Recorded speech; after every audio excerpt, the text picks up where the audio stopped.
Bismillah ar-Rahman ar-Rahim. We are on ayah number 47.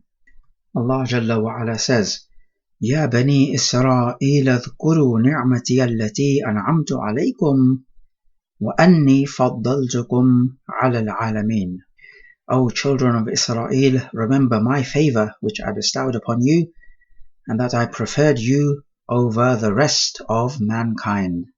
Okay, so let's take some keywords. Banu Israel, we know what this means.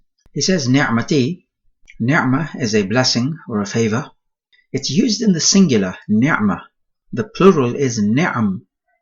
So is Allah Jalla wa Ala just talking about one ni'mah? We say no, he's talking about many favors. But when you have the mudaf ilay set up, then this denotes generality, as we have spoken about in our audio presentation on Usulul Fiqh. So you may refer to that. So the type of favors he's referring to here would be sending messengers to Banu Israel, helping Banu Israel against Fir'aun, sending down al-manna was-salwa, giving them dominion in the land, showing them amazing and miraculous signs such as the splitting of the sea and such as the rock gushing forth water, and every tribe knows its proper place where they may settle and take from this water gushing from a rock. He says, I preferred you over the alameen. Now the word alameen has preceded in Surah Al-Fatiha. We said it means everything other than Allah. However, the word alameen can refer to different things in different contexts. In this context, it refers to mankind. So the Banu Israel were preferred over the rest of mankind.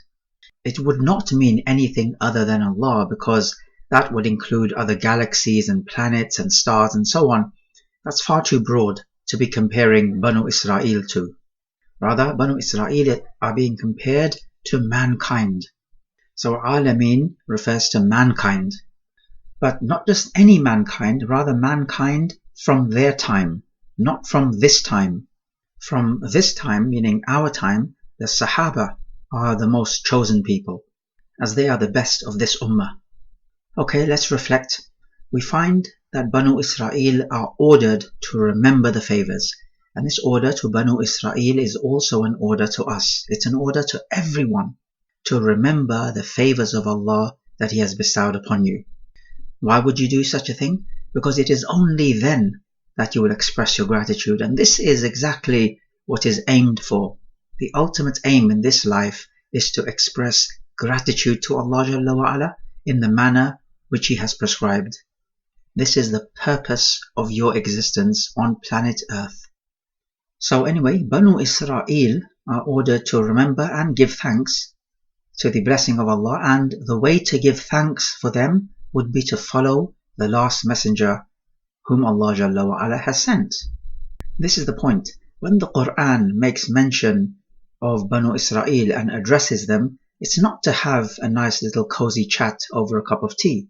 It is to order them to follow the final messenger whom they are denying. We also find from this ayah that Allah Jalla wa Ala chose Banu Israel during that time of Musa alayhi salam.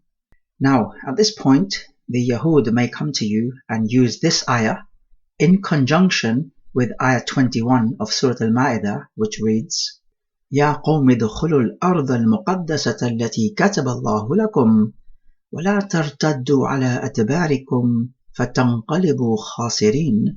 Musa alayhi salam saying, O my people, enter the sacred land which Allah has assigned to you, and do not turn back in flight, for then you will be returned as losers.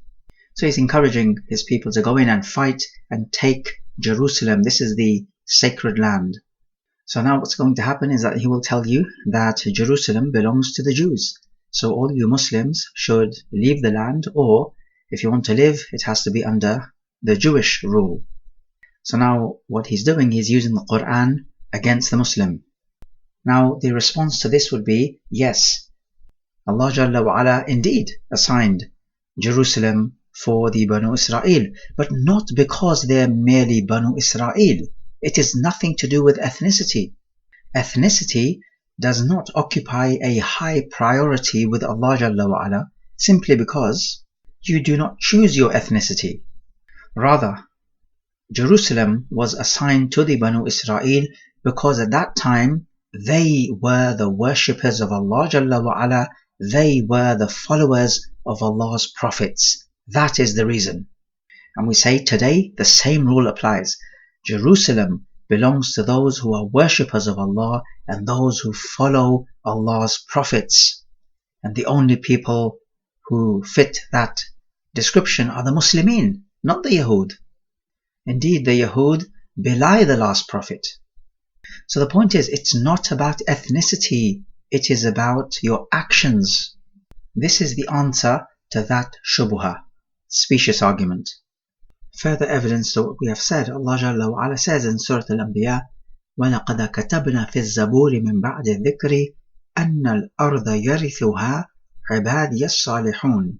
We have prescribed in the Az-Zabur, after writing it down in the Al-Lawh al-Mahfuz, that only my righteous servants will inherit the earth. So it's all about righteous servants, those who follow the messengers. And of course, in the current day and age, it is exactly for this reason that Allah Jalla wa Ala is not helping the Arab in regaining the Jerusalem area, because the Arab movement is a nationalistic and ethnicity-based movement. It is not a movement based upon the Sunnah of the Prophet ﷺ. Also, from the benefits of this ayah, we may take that Allah Jalla wa Ala has as part of His divine prerogative to choose and favor some people over others in accordance with His wisdom. Let's look at ayah 48. وَاتَّقُوا يَوْمًا لَا تَجْزِي نَفْسٌ عَنْ نَفْسٍ شَيْئًا وَلَا يُقْبَلُ مِنْهَا شَفَاعَةٌ وَلَا يُؤْخَذُ مِنْهَا عَدْلٌ وَلَا هُمْ يُنصَرُونَ. And fear a day when a person shall not avail another, nor will intercession be accepted from him, nor will compensation be taken from him, nor will they be helped. Okay, so some keywords. Taqwa is used. We've discussed this before. It's about protecting yourself. So you need to fear and protect yourself from a day when no one will be able to help anyone else. What day is being referred to here? The day being referred to is Yawm al-Qiyamah. And shafa'ah will not be accepted from the people. This is intercession. So that is when you step in as an intermediary on behalf of someone else in order to bring about a benefit for that person or to ward off a harm. However, this matter of intercession, it needs to be known, is not in its absolute sense. There will be some intercession which will be accepted, but this will be intercession of the Muslimin on behalf of other Muslimin. But as for the kuffar, then no intercession will be accepted for them. Even if a Muslim intercedes to Allah Jalla wa Ala on behalf of his family member who is a kafir, it will not be accepted. He says an adl will not be accepted from him. This means a fidya, or a ransom. A person says, take my wealth and save me. So there will be no ransom. Like people can do in this world, they can ransom themselves, thereby saving their life. This will not apply on Yawm al-Qiyamah. And they will not be yunsarun, from nasr, to be helped to victory. The discussion of ash-shafa'ah, however, is a matter of aqidah, so we may refer you to our audio presentations on aqidah. Anyway, let's reflect on this ayah. We find that Yawm al-Qiyamah is indeed a day to be feared and to be wary of, and to prepare for, because you cannot rely on anyone else to help you. The only ammunition you will have are your beliefs and righteous actions. So go into Yawm al-Qiyamah prepared. Reading this ayah, we feel the sense that it will all be extremely hopeless on Yawm al-Qiyamah, and that you are by yourself, isolated, with no one else to guide you and to help you. And this feeling of isolation and helplessness should really give us the impetus to prepare for that day by increasing in our righteousness and in our righteous actions. In this world, people can form alliances like NATO and the like, but on Yawm al-Qiyamah, no one will be able to help each other. Allah Jalla wa Ala says, مَا لَكُمْ لَا تَنَاصَرُونَ بَلْ هُمُ الْيَوْمَ مُسْتَسْلِمُونَ. What is the matter that you are not helping each other? Nay, on that day they will be fully submitted. It's a sobering thought. Ayah 49. وَإِذْ نَجَّيْنَاكُمْ مِنْ آلِ فِرْعَوْنَ يَسُومُونَكُمْ سُوءَ الْعَذَابِ يُذَبِّحُونَ أَبْنَاءَكُمْ وَيَسْتَحْيُونَ نِسَاءَكُمْ وَفِي ذَلِكُمْ بَلَاءٌ مِّن رَبِّكُمْ عَظِيمٌ. And remember when we delivered you from Fir'aun's people who were afflicting you with a horrible torment, killing your sons and sparing your women, and therein was a mighty trial from your Lord. So some key words here, وَإِذْ, as in وَذْكُرْ, and make mention of. Al here means people. It can mean family, it can mean followers, but it's best to translate it here, people, meaning those who are following the orders of Fir'aun and oppressing the Banu Israel. So the people of Fir'aun, they were the Egyptians, and Banu Israel were not natively Egyptians, but they were enslaved by Fir'aun.